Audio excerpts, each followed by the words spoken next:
नमस्कार दोस्तों, स्वागत है आपका हमारे चैनल पर। आज हम जानेंगे कहानी एक अद्भुत तकनीक की जो आज की आधुनिक हवाई उड़ानों को मुमकिन बनाती है, जेट इंजन। क्या आपने कभी सोचा है कि इतना भारी हवाई जहाज कैसे आसमान में उड़ता है? इसका जवाब छिपा है इस शक्तिशाली तकनीक में। तो चलिए आज हम समझते हैं कि जेट इंजन कैसे काम करता है। जेट इंजन असल में एक बहुत शक्तिशाली मशीन है जो वायुयान को गति देती है। इसका मुख्य सिद्धांत है Newton's third law of motion, जो कहता है for every action there is an equal and opposite reaction. Jet engine इसी सिद्धांत पर काम करता है, जिससे यह तेजी से हवा को पीछे की ओर फेंकता है और उसके विपरीत दिशा में विमान को आगे की ओर धकेलता है। अब बात करते हैं जेट इंजन के महत्वपूर्ण हिस्सों की, जो इसे इतना प्रभावी बनाते हैं। पहला हिस्सा होता है इनटेक। ये वो हिस्सा है जहां से हवा इंजन के अंदर खींची जाती है। हवा जितनी तेज और घनी होगी, उतनी ही ज्यादा ऊर्जा बनेगी। दूसरा हिस्सा होता है कंप्रेसर। हवा को खींचने के बाद इसे एक विशेष प्रकार की मशीन से गुजारा जाता है, जिसे कंप्रेसर कहते हैं। कंप्रेसर हवा को कॉम्प्रेस यानी दबाता है, जिससे उसकी डेंसिटी बढ़ जाती है। इसका मतलब है अब हमें कम मात्रा की हवा में ज्यादा ऑक्सीजन मिलती है, जो आगे की प्रक्रिया में महत्वपूर्ण होती है।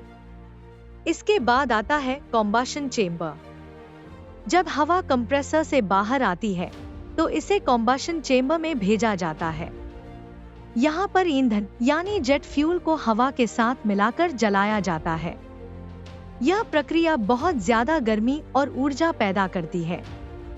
कॉम्बशन चेंबर से जो गर्म और तेज हवा निकलती है, वह टरबाइन को घुमाती है।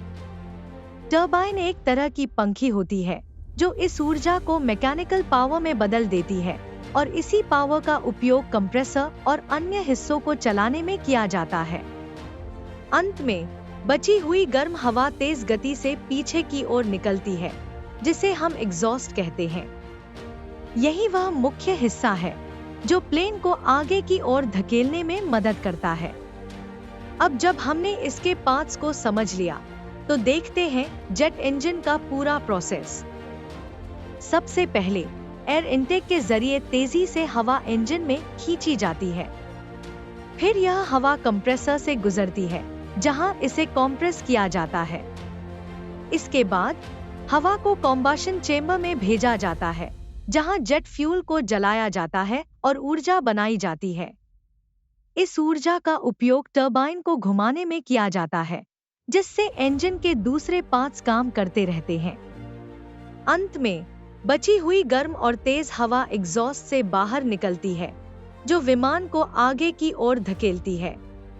अब बात करते हैं एक और महत्वपूर्ण तकनीक की, जो आधुनिक जेट इंजन्स की एफिशिएंसी बढ़ाने में मदद करती है, एयर बाईपास। जब हम टर्बोफैन इंजन्स की बात करते हैं, तो उसमें इनटेक से खींची गई हवा का एक हिस्सा कॉम्बशन चेंबर में न जाकर इंजन के चारों ओर से निकल जाता है। इसे बाईपास एयर कहा जाता है। बाईपास रेशियो वह अनुपात होता है जो बताता है कि कितनी मात्रा में हवा कॉम्बशन के लिए इस्तेमाल हो रही है और कितनी बाईपास होकर सीधे बाहर निकल रही है।